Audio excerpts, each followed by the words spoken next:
Welcome back to Cuca's Kitchen, where cooking is made easy.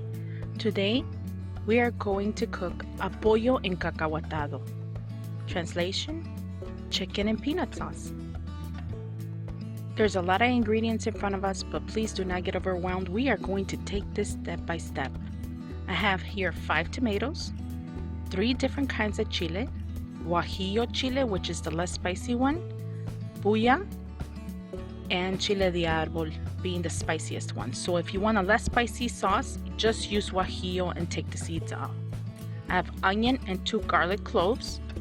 That onion is a quarter of an onion, about this size of an onion. I'm using 2 cups of peanuts. They're dry roasted and unsalted. Unsalted being the best for this type of recipe. I have cinnamon, peppercorns, and 4 cloves. So in my pot, I have 2 whole cut up chickens. I'm going to add a large onion, 4 garlic cloves, 2 tablespoons of caldo de pollo, 2 tablespoons of salt. Add it onto your pot. And then we're going to take this to the stove and boil it for about an hour. We're also going to take our tomatoes and we're going to start charring those up. So let's go to the stove. So now my chicken is going to be boiling for about an hour. Meanwhile, we're going to start charring up our tomatoes. Make sure you turn them around so they all get evenly charred and not completely burnt.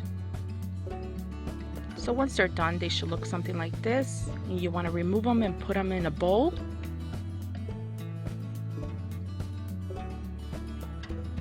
And as you can see, our soup is boiling now. And we're going on to our next step.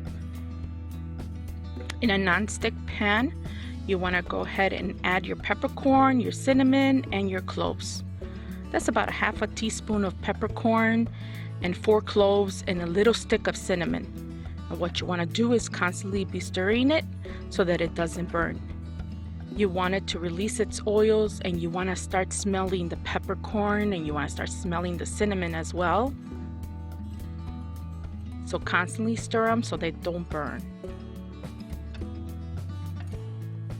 And you want to do this about a minute or so on a preheated pan already. And so once that's done, you want to go ahead and remove them from the pan by adding them into the bowl where you had your tomatoes.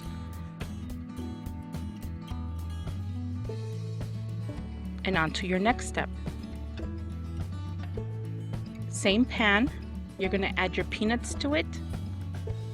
And the same thing, you're going to want to constantly stir your peanuts so that they don't burn. You want them to get lightly toasted, but enough only to release their oils.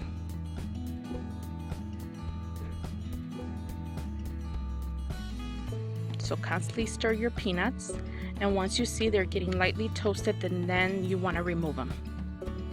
And you can add them back to that same bowl with your tomatoes and your cinnamon, your peppercorn, and your cloves.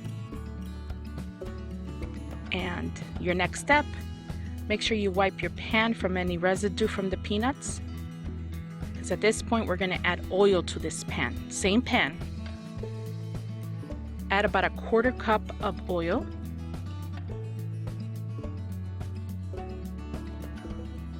And what we're going to do now is we're going to lightly fry our chiles. These are chile Guajillo. I've removed the seeds, I cleaned them well. And so if you're only going to use chile Guajillo for a less spicy sauce, you're going to want to do this to all of your chile Guajillos. Lightly press them down. And you're going to want to move rather quickly because you don't want these to burn, or else you're going to get a bitter sauce. So you're going to turn them around and do the same thing. Lightly press them down.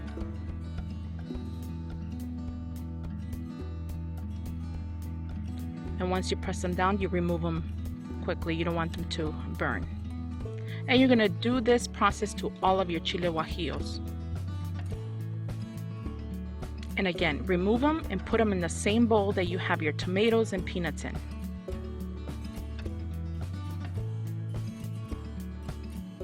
And since I'm using chile pulla and chile guajillo, I can go ahead and do that all in one. Just put them in your pan and just constantly stir. These you definitely do not want them to burn, or else it will give you a very bitter sauce. So as soon as they just go around the pan a little bit, you want to remove them as soon as possible. And they start changing their color. If you can see, they're a little bit darker than their original color. And so now, after you remove all of the chiles from your pan, you want to use the same oil, and you're going to want to fry your onion and garlic in the same pan.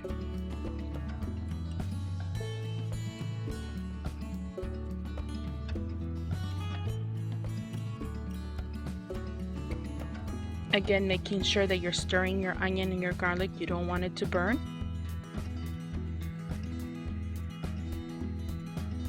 Stir it constantly until the onion is translucent.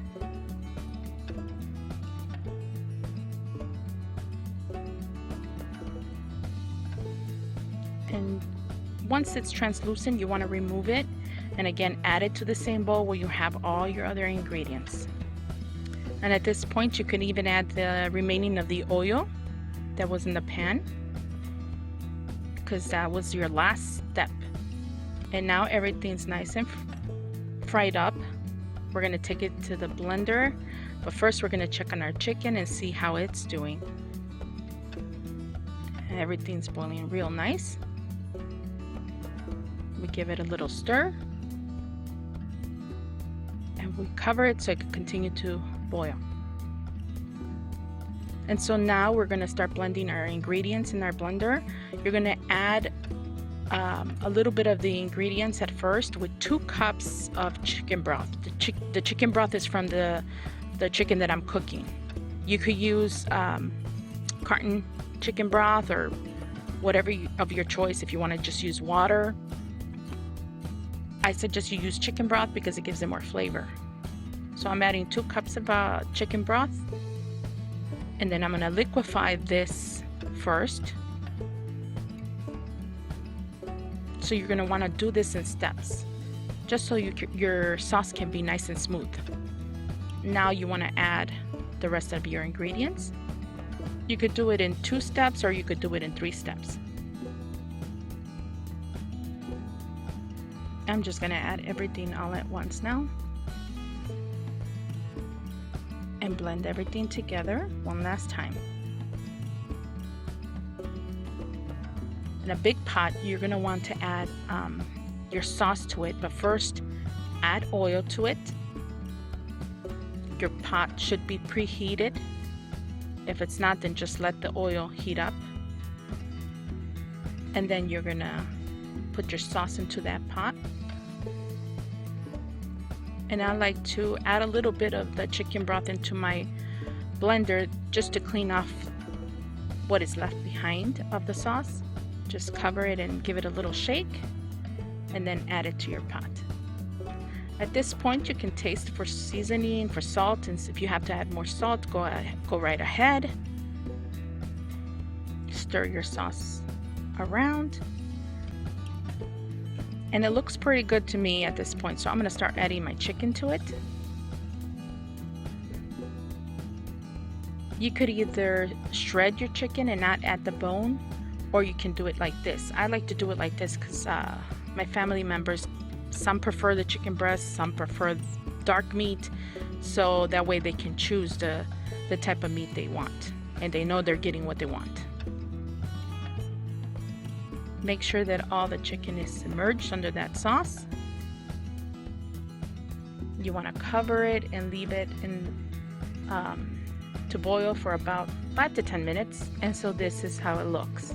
You can accompany it with rice, with your Coke, with water, with beer, with anything you like. I like to use my Carb Balance Mission tortillas. My family eats it with tostadas and tortillas.